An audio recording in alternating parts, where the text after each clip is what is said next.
The Life Simplified ladies are doing a short survey to improve the podcast, and we'd love to hear your feedback. For a chance to win some UK swag, complete our survey linked in our show notes. Thanks. Welcome back to Life Simplified. We've been getting ready for the holidays and thought this would be the perfect time for a Take Back Tuesday. In our holiday stress episode, we talked about the mental load being heavier around the holidays. So we're throwing it back to our very first episode all about mental load from April. If this is your first time hearing it, we hope you're able to implement these tips for reducing that mental load over the holiday season. And if this is your second or third or even fourth time hearing this episode, we hope you're able to dig a little deeper and find even more tips to implement. Enjoy! Sometimes life is messy. Have you ever wished you could refocus your mind, home, relationships, and work life? Join us as we use research-based information to make practical changes and simplify life. This is Life Simplified.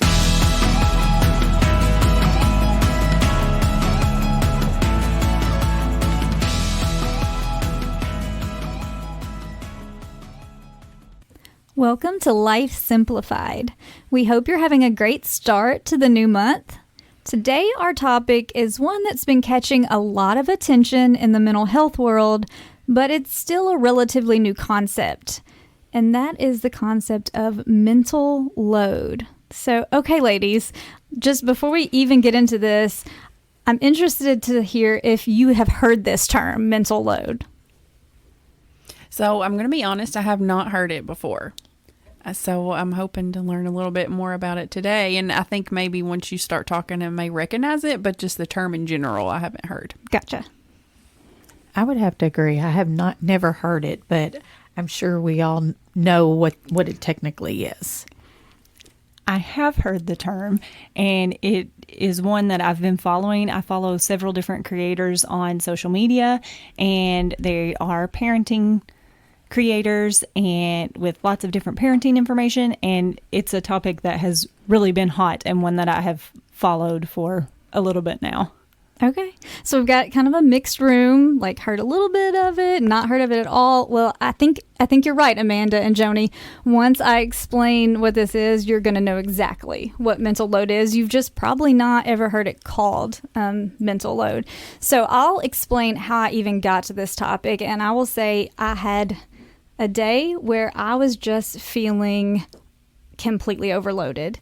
And in my family, I'm the keeper of all the things as far as the schedules go, like who's going where, what practice, what game, what event, what family get together, all of the stuff. I know who's supposed to be where. And so on this particular day, I had a lot of different family members kind of being like, well, what are we doing today? When is this? Did you go get that? Am I supposed to get this? And I was just like, I'm done. Like, I feel completely burnt out on being the go person for everyone and knowing where everyone's supposed to be, but no one knowing where they themselves are supposed to be or what they're supposed to be doing. So I was like, the mental health professional in me said there has to be something to this. Like, this can't just be something I'm experiencing. There has to be a term for this. So I started doing a little personal research, and I found this term mental load. And so I will tell you, it's new, and there wasn't a ton of research, but there are 3 research articles that I thought were really helpful, and that's what we'll discuss today. And so I'll tell you, I got this information from Cornell University, Ohio State University, and the University of Melbourne, like Australia. So a little bit of different viewpoints, and we'll talk about kind of what they all found. Some similarities are there and some differences. But basically what mental load is from these different resources, it's the mental work of keeping a family running. So it's like the mental part of it instead of the actual action. It's invisible project management, and it's the combination of cognitive and emotional household labor. And so those are 3 kind of different working definitions from these different sources, but I think they all kind of go together. They make sense. So after hearing that, do we relate to mental load? Oh, most definitely, yes. Yeah, I think we could all agree that, yes, we do. Yes, for sure. You're like, do I need to answer? Yes. Do you really need me to answer that question? Yeah, this goes without saying. I was going to say, I think we've talked about that since January in our podcast and didn't realize we was actually talking about it. Yeah, absolutely. And I will say, if you look at the research, it is dominantly female that does the mental load. Now, with all things, there's always exceptions. I will say that probably in any relationship, though, one of the two people carries the bulk of the mental load. And in the research, it's typically the female that does that, but that doesn't mean that that's exclusive. So if you're a listener and you're not a female and you say, oh, no, I identify with mental load, absolutely. Like, it can be anyone. That's just what they're seeing for right now. But again, it's new, so we got to dig a little bit deeper. But I think there is always somebody in the family that carries that mental load. And I think the part that got me was the combination of cognitive and emotional household labor. And I think that's the piece, like, we're thinking about what has to be done, but we also do the worrying. So it's like, I'm not just doing it. I'm not just making sure it gets done. I'm worrying about it behind the scenes. So that's what mental load is. And I think there's like a lot we can dig into with this. But we'll talk a little bit about how mental load operates. And so for one, it's invisible. So it's kind of hard to like quantify it because you can't see it. It's all the work that's being done inside our heads. This is the stuff that we do. Like some people called it second shift. Because it's like, okay, I did work and then I came home and I did dinner and the things, and then everyone's asleep in the family and I'm doing my second shift work in my head. But it can happen anytime. So second shift is kind of doesn't really work because it's all encompassing. It's all the time. So it's invisible. It's boundaryless. Because, we go to work, we come home from work, there's a boundary there. We go home, and then we go to work, there's a boundary there. There's boundaries in every other area of our life, but with mental load, there is no boundary. And it's enduring, so it doesn't end. And I think that's why we can get to the point with mental load that we feel so overwhelmed, because there's not clear boundaries. There's not a clear limit, like, okay, I completed that, it's done. It's never completed. Like it never ends. And no one sees it. So a lot of times we're not getting a high five for our mental load work. Okay. So when we're doing that invisible work or that worry work, no one's like, way to go for worrying for our family. So thinking about those things, I wonder what some of your thoughts are, because to me, I was like, mind blown. Like we've been doing this forever, but we didn't know what it was. I think we're all mind blown. It seems like, yeah. I definitely resonate with it, and I never really thought about it, but it is an interesting topic or concept to break down and really look at. I think it's funny because we all, as we're talking about this and you're describing it, we're all looking at each other, just kind of like nodding and laughing and thinking, yes, that is what I experience. And a week ago, I was trying to think about all the things that needed to happen for the day, not only at work, but then what happens after work. This is first thing. I mean, I've been up for a minute because I take my alone time in the morning. So I had been up for a while. And then now I'm ready to discuss the day. I automatically am like, okay, so you've got work today. I've got work today. There's no way I'm going to get out early. I'm actually going to have to stay a little late. Can you meet me? And we'll have dinner, and then we go to a group on this particular evening. And I said, can you meet me for dinner? We'll do this, but then I also need you to take our daughter's clothes here so that she can change. And can you take care of that? And he looks at me and he said, what are you talking about? And I said, well, this afternoon after work. And he said, I'm thinking about getting to work right now. I just woke up. I haven't had coffee yet. And I do the same thing. thing. I just laughed because I thought, yes, you are. You are thinking about that. And I've been up for a little bit longer. So that was my fault for just springing it on him. But it just made me laugh because I thought, yes, you are thinking about work. And he doesn't carry the mental load at the house. So he's like, what are you talking about? Like, it's 6 a.m. I'm just trying to wake up. Like, I'm not even knowing what I'm wearing to work today. And you're talking about what we're going to do tonight. Yeah. I think it's funny because you can see the differences in how our brain processes the day and this idea of mental load and what we do with it. So that's funny. I think we can all kind of relate to that in one way or another. You know, as we've talked about before, we are all in different stages of life, you know, where y'all have littles and I don't. Mine are all, but I still do the same thing. I'm still, you know, okay, I got to do this. They got to be here, you know. So I think it doesn't matter what stage of life you're in. I think we still carry that mental load, just maybe in a different way. So. Yes. Absolutely. I'm so glad you said that because when I was doing the research, this idea of it operates as an enduring thing that we do. It doesn't end. And one of the examples that one of the articles gives is like, this is why when you go to your grandmother's house, she's like, you better put your jacket on. You're going to catch a cold because she's still doing the worry work. She's still doing the mental load work because that's always in the back of your head. Like, okay, I've got to worry about all the people so that they'll be okay. And it's like we've assigned this job to ourselves. Like, I'm supposed to be the caretaker of all the things for all the people. And if I don't, we're all going to fall apart. And so in a lot of ways, I would say we put the mental load on ourselves. Like, we put it on like a badge of honor. Like, I'm going to carry this. All the people are going to be all right because of me and all of this worry work I'm doing while they're sleeping and having a good time. You know, they also, you know, we think, okay, if we don't do it, then they're not going to do it and they're not going to succeed, which is not true, but we put that on ourselves that we feel that way. Yeah, we do worry work because of our fear, right? Like, we want everyone to be okay and to be the best they can be and to have the best experiences. So we do all of those behind the scenes things because we love them, but then we have to be careful.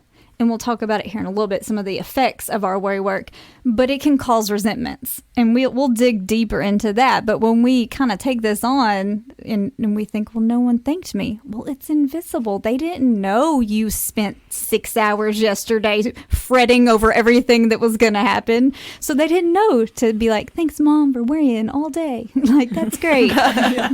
No one's going to do that. Right. And they're a kid. So... They're used to people taking care of them all the time, so they're not going to constantly thank you for the things that you do that they don't know that you do. Yeah, that's about like one of my sons. I mean, he's older. He's a young adult now, but he's like, Mom, I am an adult. You don't have to worry about that. You know, but still in the back of my head, it's like, okay, I need to take care of this because he's not going to. But I have to let him do it because he is an adult. Yeah. So it's hard. Yeah, well, and we do it, so we do that for our kids, but we do it for our spouse also. Yeah. I have to worry about them because if I don't take care of this, they might not know this thing. They're grown up. If I wasn't here, they'd probably survive just fine. But, you know, we don't, that doesn't resonate always for us. Sometimes we need to give them credit for things that they've done too, so. Absolutely. Absolutely. I think we do sometimes think that we know best, and the reality is they are just fine. They know how to take care of themselves and us and our children. So we just have to let that play out sometimes. So you said that we take this on ourselves and we do this, and I hope that we're going to talk about some ways to stop doing this. I was going to say, can we shut this off? Is there a switch or something we can... How do I not do this? Yes, we definitely have that in there. But before we get there, there's so many other things I want to... I know. There's so much to dig into. So we've talked about what it is, and we all kind of went, oh, aha, yeah, I know what this is. I've been doing this, and I didn't even know what it was called. And then we kind of talked about how it operates, the invisible, the boundarylessness, the enduringness of it. But then also in my studying, we found that there's a little bit of a mental load process, and they broke it down into 4 steps, and it makes sense. So the 4 steps are anticipate, identify, decide, and monitor. And I'll kind of explain what that means. And in the research, it says that the anticipate and the monitor are typically done by the female. Again, there's always exceptions to this rule, but that's what the research is telling us. And then the decide step is usually equally done. by males and females. Like there's not really a distinguishing there. And identify, they didn't really tell us, but I feel like identify and anticipate go together. So I'll explain this. So the idea of anticipating is that we anticipate that something needs to be done. Like there's a decision or an action that needs to be made. And one of the examples they gave is, let's say your child is getting ready to start school. It's about time for them to go into kindergarten. And so you anticipate, okay, it's about time for that. I need to start doing some research about the local schools and what this looks like and the steps I need to take. And so you anticipate that. And that's typically done by the female. Then you start identifying, and identifying is the actual research. And you're probably going to ask your friends who already have kids in school, and you might go tour the school, and you might go get the information about it. You're getting all this. You're kind of doing your background research. Then we get to decide. And that is basically where you go to your partner and you say, okay, this is coming. I've done this research. Let me show you what I've found out. And then together you decide, how do you want to move forward? What do we need to do? What decision needs to be made? And then you monitor it. Okay. And that's where you're like, all right, did the paperwork get turned in? Did we buy all the supplies for the first day? Do we have our outfit ready to go? All of the things. And so that's also typically done by the female. And so this is kind of that process. So the mental load of the anticipating it, the researching it, and then the making sure it's getting done is what it appears that we're really holding on to in the mental load process. And we're only kind of letting go of the deciding portion. So I thought that was really interesting. I am, by just my nature, a researcher, and I will research things for days and then, share with the husband the things I found, whether it's researching the vacation and all the things we can do there, or if it is a school thing or an extracurricular activity or whatever. I mean, it could be down to like, I researched this new cleaner that I think would be great. Let me tell you all the things about it, which is nonsense because he doesn't care about all the things. He's like, if it cleans and you think it works, great, do your thing. But that's where I see my part in this. So I just wonder for you all, like, hearing those steps, does it like spark any thoughts for you? Or I don't know, there's just a lot to it. I think hearing those steps is really helpful to then, and I know we're going to get to this, so I'm not trying to jump ahead, but I think hearing those steps is really helpful to then be able to talk about those steps. Mm-hmm. Because you may be trying to have the conversation of, I feel overwhelmed, I need help, I need to do this, and this, and I feel like I need to do this, and this, but I can't do this, and this. So I think just knowing these steps, those behind the scenes to say, I'm thinking about this ahead of time, and I need someone else to think about this ahead of time. Mm-hmm. Or figuring out a way to divide it. Yeah. You know, like the different steps, or just the monitoring process is kind of what I think about too, because a lot of times we talked about delegating and things like that, and then sometimes our brain is in the worry mode. If you ask like, hey, do you care to take care of this? And then maybe, and I've done it, I know I'm guilty of it, did you take care of this? Is it done yet? And then you're just like constantly thinking about it, and it probably causes issues sometimes, and that could be at work also, it could be anywhere that we do that. Yeah, it's because you're saying, okay, let's delegate this because I'm overwhelmed, but then I'm going to monitor you. So I'm still doing the thing. Yeah, or still worried about it. Even exactly. though you don't maybe not mention it, you're still in your mind like, I wonder if that's taken care of. I wonder, thinking about it. Like you can't let it go. And we will discuss that. Like, I love that y'all brought that up because that's going to come back around. But yeah, we're not good at getting out of the way. Like, take this and let me move and let you do your thing and let go of it. And I feel like I need to do it.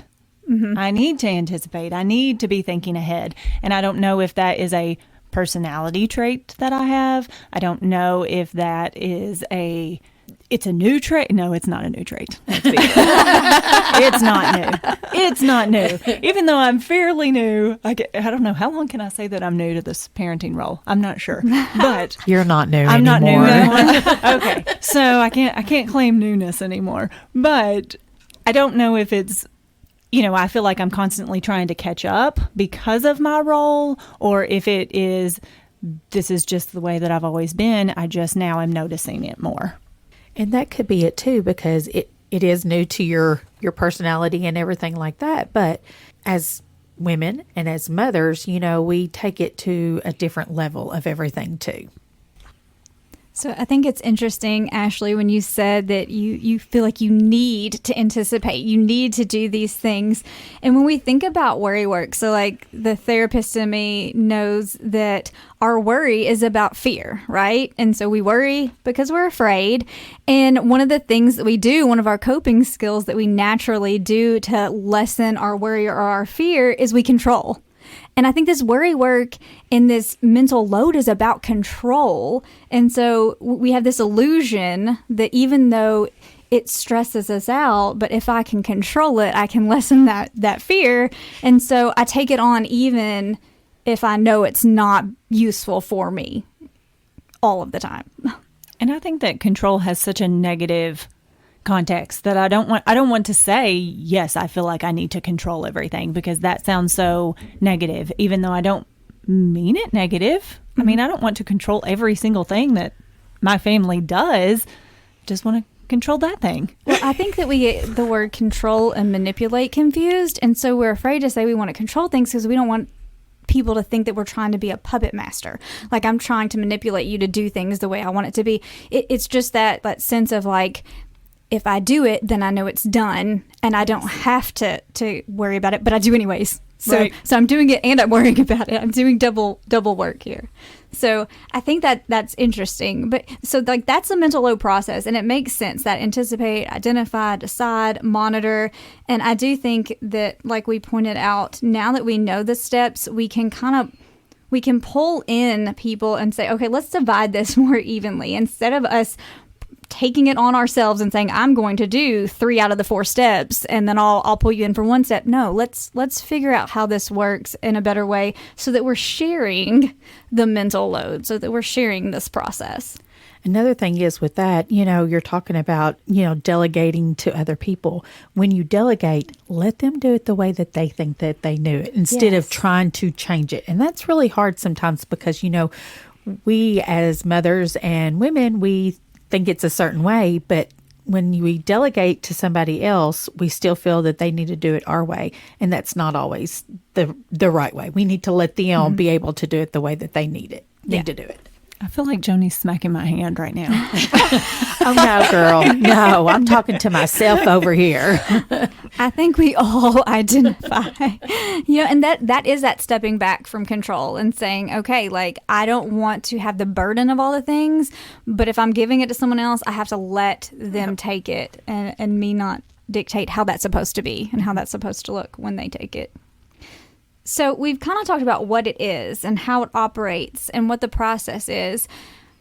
And I think along the way, we've discussed that this has not been a super positive thing for the most part. I mean, I think there may be some positive aspects to the things that we do around mental load, but overall, we've had a lot of we've used the words overwhelmed and stressed and frustrated and all of those kind of things. Resentment, I think, has come up. So we know that there are effects of carrying the mental load burden, especially when we try to do it by ourselves. And so I'm going to quickly kind of go over those effects. And then I want us to discuss, how do you see this in your life? How do you see, if you are carrying a bulk of the mental load burden, where do you see it affecting you? And so we know that there are physical effects. Because worry work is typically prioritized over our self-care.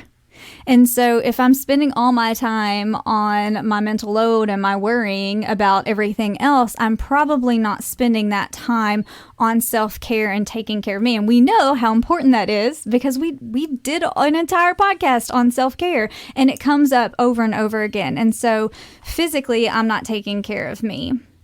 Emotionally, worry work can lead to anger, resentment, frustration, loneliness, all of those things that have kind of come up in our conversation already. We know that this emotionally affects us carrying this. And I think sometimes we have a hard time realizing we're putting this emotional anger and resentment on ourselves, because I don't know that anyone assigned us to carry the mental load in our family, but we do. And then we have these emotional negative aspects from taking that on ourselves. There are social effects. So worry work leaves less time for relationships, hobbies, and fun stuff.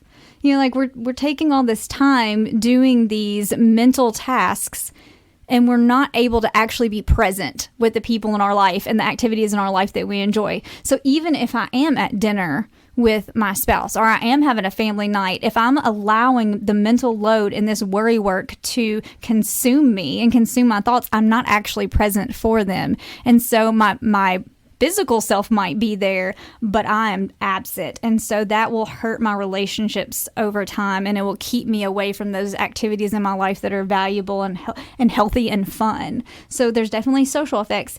Occupational effects. So our worry work is like having a second job. So it's something we carry with us all the time, and it can negatively affect our performance at our full-time job. Because if I am constantly in my worry work and my second shift job while I'm at my current job, that can keep me from doing things I need to do to move forward, to be successful, to maybe get a promotion, to have new ideas there and be able to be successful and part of a group there. And so it holds me back, and I can become stagnant there. So we've seen those all 4 areas of our life: physical, emotional, social, occupational. We have negative effects from carrying the burden of the mental load. So when you hear those, which of those or all of those do you identify with the mental load affecting for you? I can say that probably all of them are affected in some way, but when you were talking about that, this social one jumped out to me because I'm so tired. I don't feel like I'm fun anymore. And I was fun several years ago. And I've told my husband numerous times, I can be fun at work. I do a lot of preschool age programs, and that's what I'm focusing on for that hour. I am there with those kids, and I am playing, and I am helping them do this and that, and I'm there, and I'm fun. And then I go home, and I said, I can't be fun. I'm not fun. I'm not fun with my own kid, and I don't know what to do. And so I think that is the one that really jumps out to me. And of course, he reassures me that, yes, you are fun, and you do all of these other things. And while you're at work playing with those children, that is your job, and that's all you have to think about. You're not thinking about this and this and this for those children. Someone else is thinking about that. Yeah, I agree. I think all of them to some extent, but the social really hit me. And I think it's more of like Tiffany was talking about being social in those moments of like when you do designate time or you're at an event with your family and friends, but you're worried about what's happening, or you're worried about when you get home. Like, is it dinner time? Is it bath time? Bed? Like, what things need to be done? And that's where it hits me, I think, is the social part. I'll have to agree. They all hit me, but that social part is one of the ones that I struggle the most with. Just after you explained it, it's like, yeah, I mean, I'm like the other two ladies. It kind of relates to all of it. Yeah, absolutely. And I think, so I identify with the social effects, but I think for me, when I really look at them, the emotional and the social effects kind of go hand in hand. And so I notice that when I let the emotional effects, the anger, the resentment, the frustration get to me, then it affects me socially, because then I'm short with my spouse and my kids. And, you know, when they ask a simple question, I'm like, why are you asking me that? You've already asked me 15 times. Why do you not look at the schedule for your, and I let the anger out, and then that hurts them. And I'm not really mad at them. I'm just gotten myself to the point where I'm overwhelmed and I haven't asked for help. And that's on me to stop and take a time out and ask for that help, because no one said you have to do all the things. I made that choice. And so I need to take a step back and take a time out. Hey, wait, just a minute. Have you been in my house, like, listening? You got a recording or something? Because, boy, you just hit the nail on the head.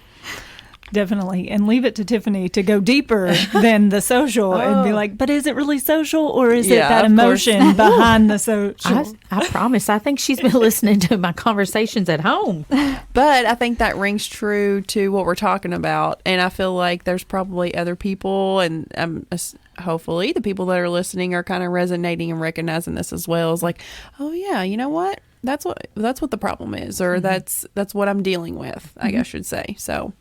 And I think that's why we have such an aha moment around this term and what we've been discussing, because we've all felt it and we've all done it. And sometimes it's nice to just be able to like, all right, let me identify what this is and why I'm doing this. And then we can say, okay, we've all done it. We've all been there. We've experienced it.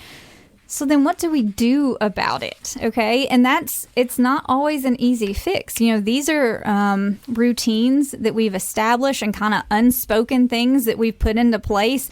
And so because it's invisible and because it's enduring and boundaryless, it can be really hard to rein it in.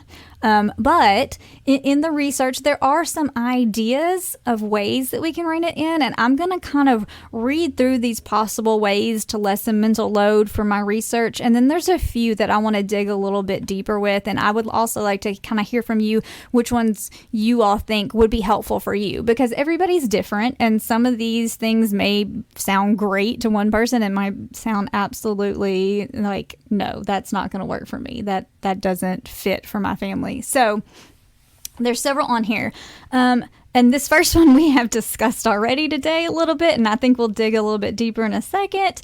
But clearly and specifically divide household duties, then get out of each other's way. And I think that's the key. And we've mentioned it on here already, probably at least once, I think twice, maybe 3 times.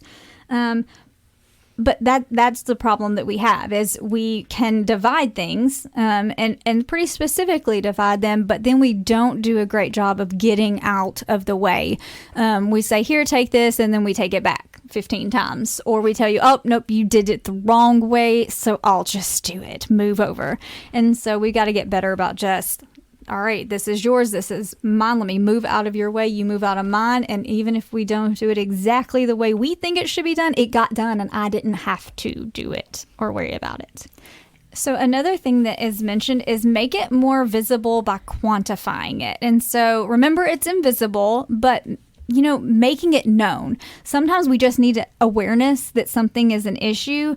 And so an example I can give of this is, gosh, I think it was just yesterday or earlier this weekend. I told my husband, I was like, I'm just so tired of keeping up with everyone's schedule. And like 4 times a day, I get asked who's supposed to be where and do we have this practice tonight and who's doing this.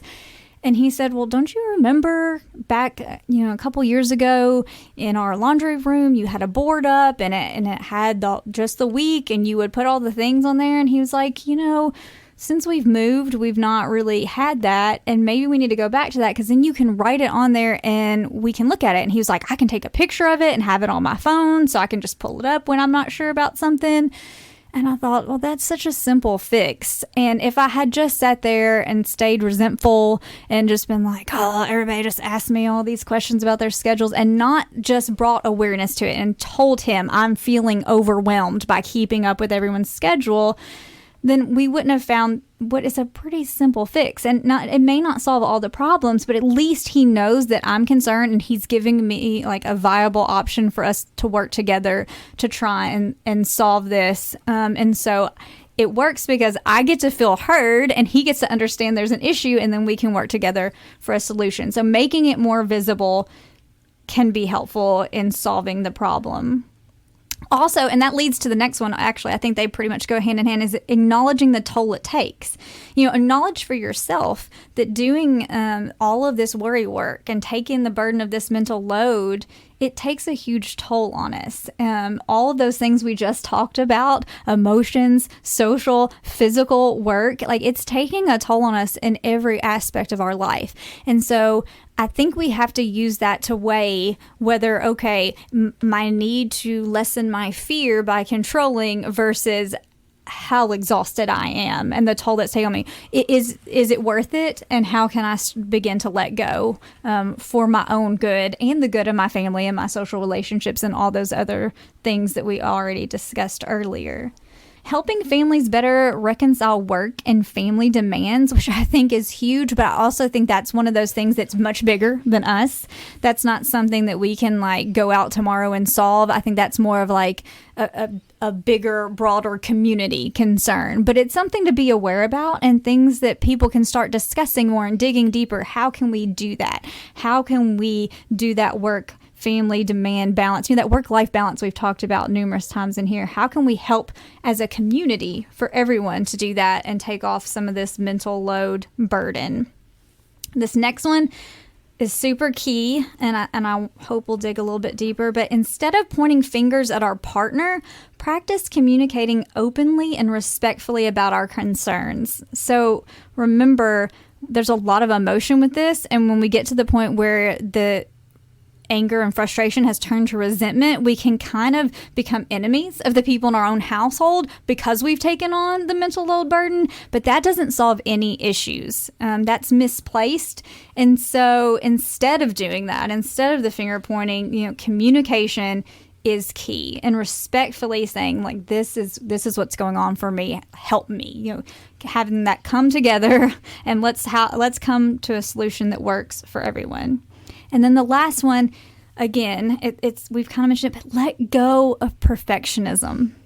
I think a lot of times we worry and we control and we mental load ourselves out of the need to feel perfect. And I think some of that stems back to we get inundated with pictures of perfection on the news and on the internet and social media outlets. And again, we are comparing our worst to the best because no one is really truly putting their worst out there. Now, sometimes we pretend and we're like, let me show you how real I am.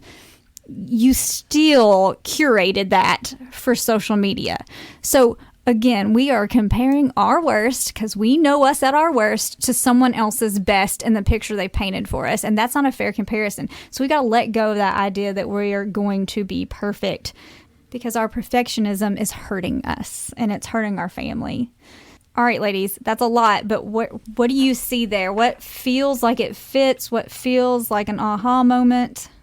Dividing the household duties, but being specific about it so that it includes that anticipation. Because if you're just say, okay, well, it's your turn to do the towels, or you decide together that someone is going to wash the towels, that also means anticipating when the towels need to be washed, how many towels you need in a week, who uses the most towels, and finding them wherever they may be. Yeah, like you don't just have this, you have to prep it. Yes. Like it's on you to know that we have laundry detergent. It's on you to know that we have fabric softener.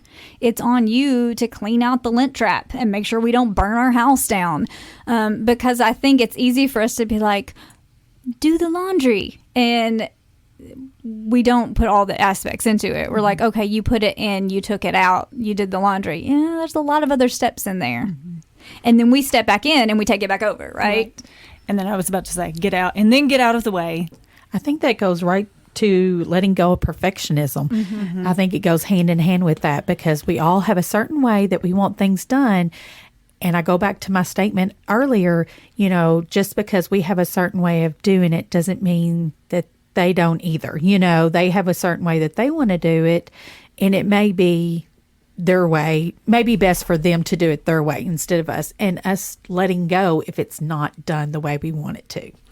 And in the time frame too. Yeah. Because we may have a set schedule in our mind that things work, but that may not be the best for that person. But maybe even that is something talked about during the division, is what would be a reasonable time frame for these things to be done. Right. Yeah, I think that's part of that specific. And I always think about, I don't know, I always go back to that dishwasher. You know how there's always someone who's like, he didn't load the dishwasher the right way, so I had to take it out and start over. And I think that is a good word picture of what we do. We tell them like, well, that you did it, but you didn't do it my way, so I'm going to redo it for you. But at the end of the day, if the dishes are clean, does it really truly, now it may hurt your soul, I'm not saying it won't, but does it really truly matter how that was loaded in the dishwasher as long as the dishes are clean and put away? And the way I'm kind of looking at the possible ways is I think they all correlate together. So I don't know that I can pick specifically one, but I think now that we've kind of talked about it and we're aware of, each of our individual quirks or whatever we want to call them, we're going to say quirks, and just making sure that they all work together, just being clear about it, dividing it up. But also I like the making it visible, as in like you were mentioning, like making it visible on the wall, making it visible that your partner knows, or whomever that you're communicating with. And then also just stepping back, not pointing fingers. I think it all correlates together. Yeah, and I think that's a great point. When you make it visible, like if I am the one who's carrying the mental load burden, the other person in my household may have no clue whatsoever that work even exists. And so I could be over here carrying this anger that they're not helping me with something they don't even know I'm doing, because more than likely we're doing it while they're at work, while they're asleep, while they're doing something else. They have no idea that this is going on inside of our head. And that we've like conjured up all of this worry, all of this concern, all of this to-do list that no one assigned. So definitely making it more visible can be important. And I think when we look at this, it goes back to almost everything we've discussed in this podcast, and that's communication. Like at the end of the day, anytime that we start seeing that internal frustration and that we see that we're having issues in our social life, our physical life, all of those different aspects of our being, it goes back to, am I communicating? Am I being clear? Am I expressing my needs? And again, like we've discussed before, this is so key in showing our kids how to do this, because we probably silently learned how to pick up mental load somewhere. And I don't think anybody taught it to us, but I think we became aware of certain roles and certain things that happened a certain way in our family that were probably not really spoken or discussed. But now that we're aware that we're doing it and we put a name to it, and then we discuss it, then our kids will see how to do that. Like, okay, if I'm struggling with something, if I've taken on too much, if I'm feeling overwhelmed and bogged down, then I can go to somebody and can say, hey, I'm feeling overwhelmed. How can we take care of this so that I can be a better mom, a better wife, a better employee, a better friend, a better whatever hat I wear? I want to be better than this mental load, better than this distraction of all of these things that I'm striving for perfection that doesn't exist. That we assign to ourselves. That's key, I think. Yeah. We do it to ourselves. And that's the big thing. And that's why I think it's so important that we don't point the finger, because what is the point in me pointing a finger at my husband for something that I assigned to myself that he doesn't even know I'm doing? But that's what we do. Just out of all of our emotion that builds up, we let that spill over and we take it out in a way that's not helpful to them or us, because they don't know it exists. Now, once you say to them, hey, this is the issue I'm struggling with, I need some help, and you try and work on those ways, and then if you're then not heard and not helped and there's not communication, then sure, if you want to be angry, then you want to have some frustration, you do you. But if the person doesn't know that you've done this, it's kind of hard to be like, I'm mad at you for that thing you didn't know you did.